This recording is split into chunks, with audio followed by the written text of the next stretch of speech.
cold, hard steel. That's all he could feel against his skin.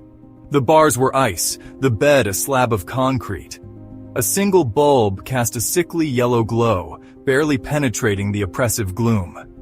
Every few minutes, the echo of heavy boots on concrete announced the guard's rounds, a constant reminder.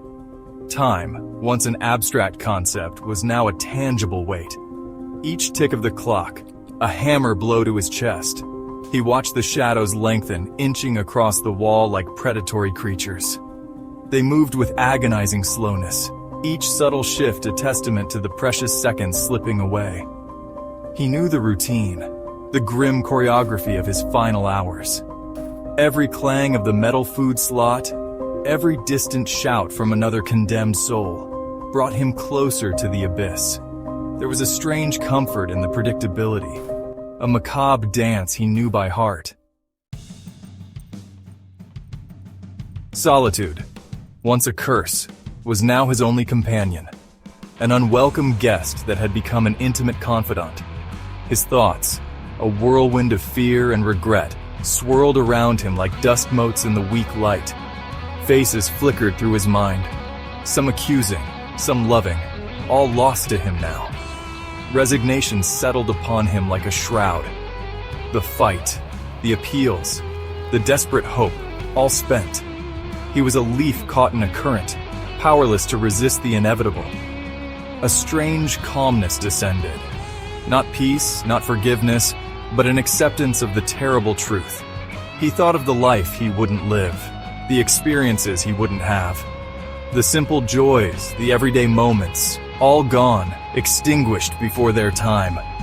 A single tear traced a path down his weathered cheek, a silent testament to the life he was leaving behind.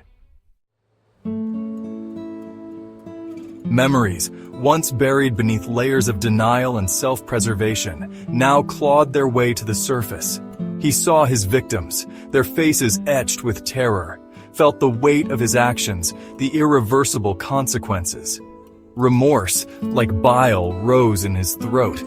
He yearned for a chance to go back, to rewrite the past, to make different choices, to choose a different path. But time, once his jailer, offered no such solace. His past was a prison more confining than any cell. He clung to the fading embers of good memories, a mother's love, a childhood dream, a moment of shared laughter.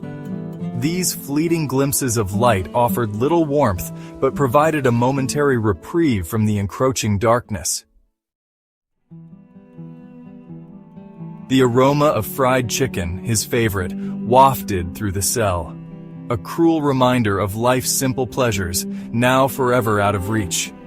He ate mechanically, the taste buds dulled, the joy absent. Each bite, a countdown.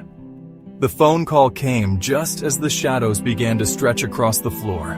His lawyer's voice, a beacon of familiarity in the encroaching darkness. A last-minute appeal denied. He spoke to his brother, his voice thick with emotion. Words of love, of regret, of goodbye. The line went dead. The silence that followed was deafening. He placed the receiver back on the cradle, severing his last connection to the outside world. The weight of his isolation pressed down on him, heavy and suffocating. The priest arrived, his presence a calming presence in the storm of his thoughts. He spoke of forgiveness, of redemption, of finding peace in the face of the abyss. His words offered little comfort, yet there was a solace in his presence. He didn't believe, not anymore.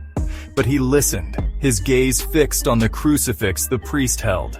An image of suffering, of sacrifice. Was this his atonement? A life for a life, a debt paid in full. The priest offered a prayer, his voice a low murmur in the stillness of the cell. He closed his eyes, trying to find a sliver of faith in the encroaching darkness. If not for himself, then for those he was leaving behind. The guards arrived, their faces impassive, their movements practiced. He rose, his legs shaky, his heart pounding against his ribs.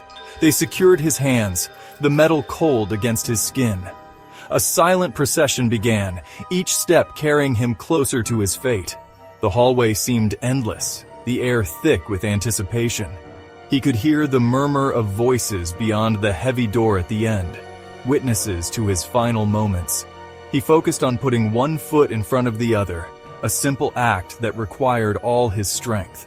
The fluorescent lights buzzed overhead, casting a sterile, unforgiving light on everything. He felt detached, like an actor in a play. Except this wasn't a performance. This was his life, distilled into a single, final act. The green door loomed before him, a portal to the unknown. He could hear the muted hum of machinery from within. The smell of antiseptic filled his nostrils, a sterile, clinical scent that spoke of death. He looked at the warden, a question in his eyes. The warden nodded, his expression unreadable. It was time. Time to face the consequences of his actions. Time to pay the ultimate price. He took a deep breath, steeling himself for what lay ahead. This was it. This was the end. He closed his eyes, a single tear escaping to trace a path down his cheek. And then, he stepped through the green door, leaving behind the world of concrete and steel, and stepping into the cold embrace of eternity.